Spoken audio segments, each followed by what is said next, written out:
My father lifted his glass at Thanksgiving and pointed it at me. Your brother just became a CEO.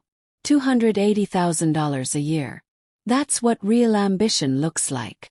12 people applauded while he smiled at me like I was proof of the opposite. He thought I was a struggling pottery artist who had wasted her life. He had no idea I secretly owned a $900 million logistics empire. I stayed quiet. Then Grant's board chairman looked across the table, froze, and set down his drink. His face changed completely. He knew me. But what he whispered next made even my father stop smiling.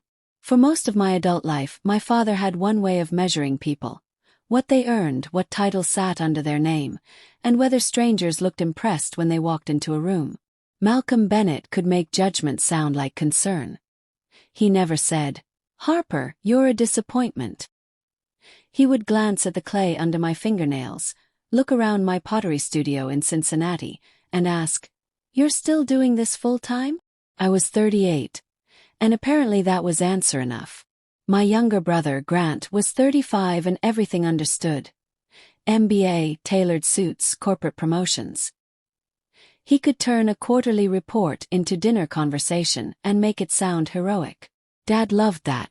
At family gatherings, he introduced Grant by his job title before he mentioned he was his son. With me, he usually said, "Harper makes pottery," like I sold painted flower pots beside a highway. The strange part was I really did love the studio. I loved the hiss of the kiln warming before sunrise, the mineral smell of wet clay, the scrape of a trimming tool against a bowl spinning under my hands. That room gave me something money never had: quiet. My grandfather Walter understood that. He was 87, a retired industrial electrician with rough hands and no patience for status games. When everyone else asked what I was earning, Walter asked what I was making. At family dinners, I usually sat beside him beneath framed photographs of Grant's graduations and promotions. There were pictures of me too, but most were old enough that I still had braces. And I had more money than anyone in my family knew. 13 years earlier, my first business had failed so badly, I came home with almost nothing left. I still remember sitting across from Dad while ice clicked inside his glass. He didn't ask if I was sleeping. He didn't ask if I was scared. He asked, "How much did you lose?" Then he told me I didn't have the instincts for real business. That sentence stayed with me longer than the debt did. I started over at the bottom, working freight dispatch, learning how warehouses breathed, how one delayed truck could wreck an entire regional schedule, how companies lost millions through routing decisions nobody bothered to fix. I learned the business piece by piece. Then I built technology around those problems, reinvested everything, bought into distribution operations, and kept growing quietly. By 38, the logistics company I controlled was valued at roughly $900 million. Dad knew none of it. Neither did Grant. I kept the pottery studio, drove a normal car, and never corrected anyone when they assumed I was barely getting by. At first, secrecy protected me. Later, it became a test. I needed to know whether my father could respect me without knowing my number. 3 days before Thanksgiving, my answer arrived in a family group message I was never supposed to see. The first line had my name in it. The message came from my mother, who had created a Thanksgiving planning chat and apparently forgotten I was still in it. I opened it behind my pottery wheel, one hand damp with clay. Grant sits next to Adrian. I want the chairman hearing the announcement directly. Harper can sit near Walter. She'll be more comfortable there anyway. Make sure we mention the salary. $280,000. Let the contrast speak for itself. I read that sentence twice. My chest tightened, but I kept scrolling. Grant had reacted with a thumbs up. That hurt more than I expected. Then came one more message. After the toast, we'll give Harper the offer. If we do it in front of everyone, she won't make a scene. Maybe this finally gets her out of that little studio and into a serious career. I set my phone face down for a long moment. All I heard was the kiln humming and rain tapping the windows. A younger version of me would have called Dad and demanded an explanation. Instead, I washed the clay from my hands. Then I decided I was going. Not because I wanted revenge. I wanted to see how far they would go if they truly believed I had nothing they wanted. Thanksgiving evening. Dad's house looked exactly like the kind of place he loved showing people. Warm light in every window, a polished SUV in the driveway, turkey, butter, cinnamon, and expensive bourbon in the air. Mom kissed my cheek, then glanced at my boots. "At least you made an effort," she said. Smiled. "Happy Thanksgiving." Walter squeezed my hand at the table and whispered, "You look like you're walking into court." "Feels about right," I replied. Then I saw Adrian Cole, Grant's board chairman. Silver hair, dark suit, calm, watchful eyes. I knew him immediately. 18 months earlier, he had sat across from me during a confidential freight negotiation that lasted nearly 6 hours. He pushed hard, I pushed harder. By the end, he knew who made the final decisions. Now he looked at me once, frowned slightly, then looked away. He wasn't sure. Dinner started. Glasses clinked. Football played silently in the next room. Grant talked about growth plans while Dad practically glowed. Then Dad stood. He raised his glass and looked straight at me. "Your brother is becoming a CEO, earning $280,000 a year." Everyone applauded. Dad waited for the room to settle. "Some people understand what it means to build a future," he said. "Others need a little help getting there." Grant reached beside his chair and slid a cream-colored envelope toward me. Inside was an offer for an administrative operations role under him. $48,000 a year. Grant smiled. "I can help you get back into a serious career." Dad leaned forward. "Say thank you, Harper." I looked at him. Then Adrienne's phone vibrated. He read the screen. His expression changed, and slowly he looked up at me. Adrienne stared at me for 3 long seconds. Not at my sweater, not at the clay stain I had missed near my wrist, but at my face. Then his eyes dropped back to his phone. Grant was still smiling beside me, completely unaware that the mood at the table had shifted. Dad tapped the envelope with one finger. Well, I never answered. Adrienne's phone rang. He stood so quickly his chair scraped across the hardwood. "Excuse me." He walked toward the hallway, already speaking before he disappeared around the corner. His voice was low at first, then sharper. "What do you mean restricted?" Grant's smile vanished. He reached for his own phone. It lit up almost immediately. I watched his eyes move across the screen. Once, twice, then faster. "What is it?" "Mass." "Nothing," Grant said, but his face said otherwise. Grant pushed back from the table and answered a call. "Yeah, I'm here." He listened, and his shoulders stiffened. "What overdue balance?" The room went quiet. I folded the job offer once and placed it beside my plate. Grant stood near the fireplace now, one hand pressed against his hip. 12 million. Dad lowered his glass. Grant looked toward Adrienne's empty chair. "No, nobody told me that." Another pause. "What do you mean outbound shipments are restricted?" I knew exactly what it meant. The company Grant had just become CEO of had spent months missing payments to my logistics operation. My risk team had already moved the account into restricted service under the contract. Certain shipments would stay in place until a payment arrangement was approved.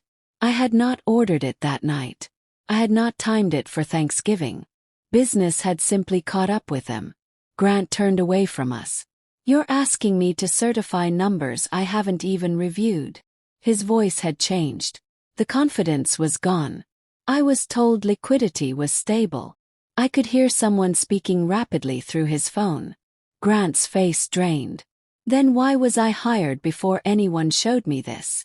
That question landed harder than Dad's toast. For the first time all evening, Grant didn't look like the golden child.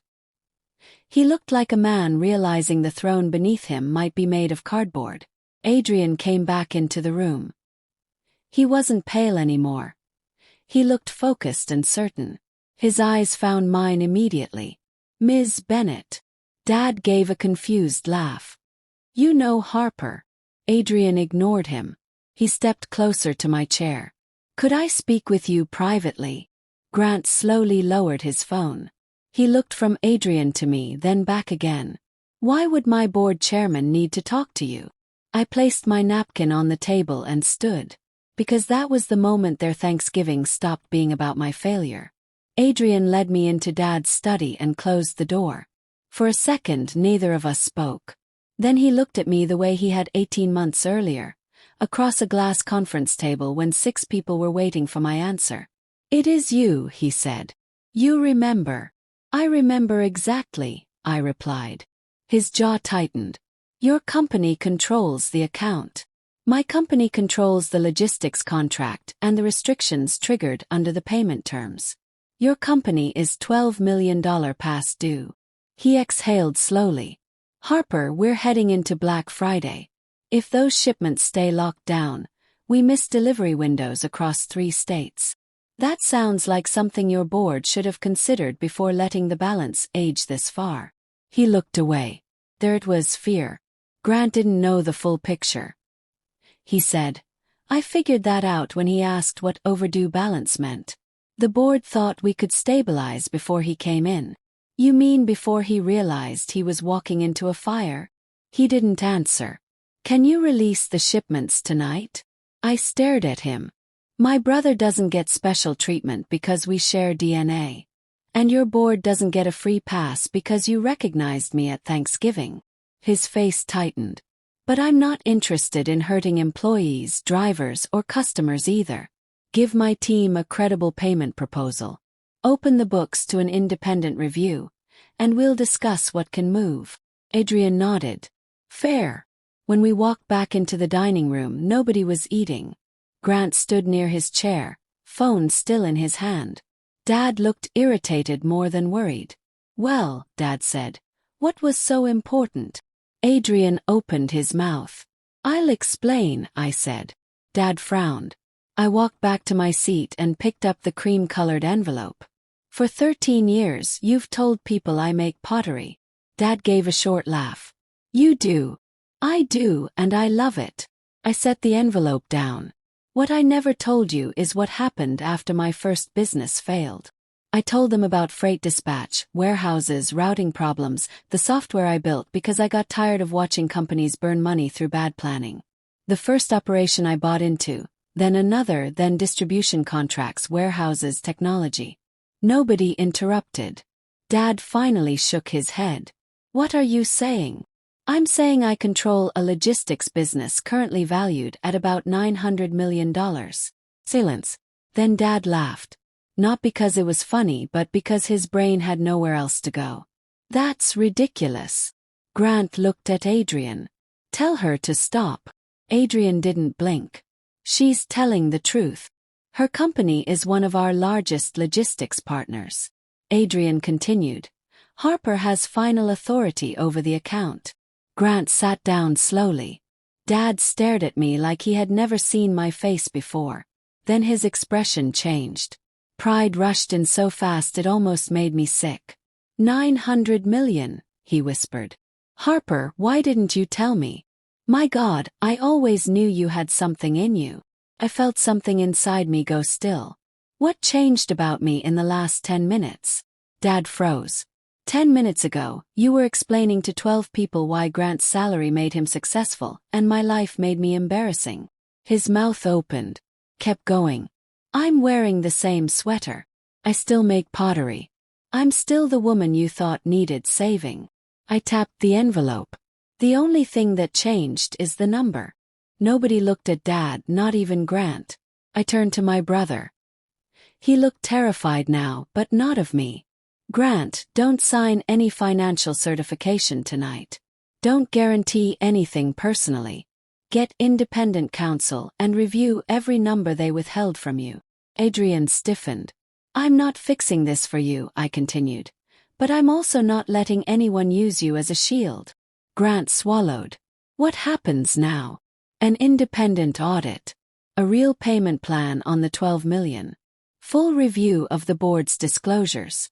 My company will keep essential customer shipments moving where the contract allows so workers and customers don't pay for executive mistakes." Dad stared at me. "And Grant? That's not my decision." His board can decide whether he should remain CEO after the audit. Then I slid the envelope back across the table. Dad looked at it. Grant looked at it. I looked at both of them. I don't need saving. Pause. But Grant might. The audit took 7 weeks. By the time it was finished, the story Grant had been sold about his dream job looked very different. The company had expanded too fast, burned through cash, and hidden how badly several divisions were missing their forecasts. Nothing pointed to Grant causing the crisis. He had inherited it. But the board had handed him the title before handing him the truth. Adrian resigned as chairman before the shareholders could force the issue. 2 senior executives followed him. Grant did not stay CEO. He accepted a regional operations role instead. The kind of job where nobody cared about his MBA unless he could get trucks unloaded, inventory counted, and problems fixed before customers noticed. The first few months were ugly. He started waking before sunrise. He spent more time in warehouses than conference rooms. He learned the names of supervisors he once would have walked past without seeing. He stopped wearing expensive suits because steel-toed boots made more sense on a loading floor. 5 months after Thanksgiving, he called me. I could hear machinery humming behind him. I think I spent years trying to look impressive, he said. Waited. And I never asked whether I was useful. That was the first apology that actually mattered. Not because he said he was sorry, but because he finally understood. Dad was harder. Once people learned the truth about me, he swung in the opposite direction. He started introducing me as my daughter who built a $900 million logistics business. At one family lunch, he said it twice in 20 minutes. I pulled him aside. Dad, if you were ashamed of me when you thought I had less money, and now you're proud because you know I have more, then you still haven't learned anything. His face tightened. For once, he didn't argue. A few weeks later, Walter told me something I had never known. When Dad was a teenager, his father lost his job. Their family nearly lost their house. Relatives stopped inviting them places.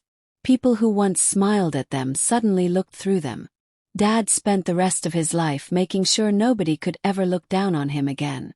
Somewhere along the way, he started doing to other people exactly what had once been done to him. Understanding that didn't erase what he did, but it changed the shape of my anger. By the next Thanksgiving, the table was smaller. No board chairman, no business guests, no speeches about salaries. Grant arrived late from a distribution center wearing a work jacket and looking exhausted. He brought a grocery store pie with one side crushed in the box. Walter laughed so hard he nearly spilled his coffee. Then Dad noticed the serving bowl in the middle of the table. I had made it myself. Deep blue glaze, uneven along one edge. He picked it up carefully. You made this? Yeah. He turned it in his hands. A year earlier he would have asked how much I sold it for. This time he didn't. He just said, "It's beautiful." That was all. No valuation, no title, no comparison. And standing there in the warm kitchen, listening to Grant argue with Walter about football while Mom cut the crushed pie, I finally understood something. The night my family discovered I was worth $900 million wasn't the night I won. This was the first Thanksgiving where the number never had to enter the room.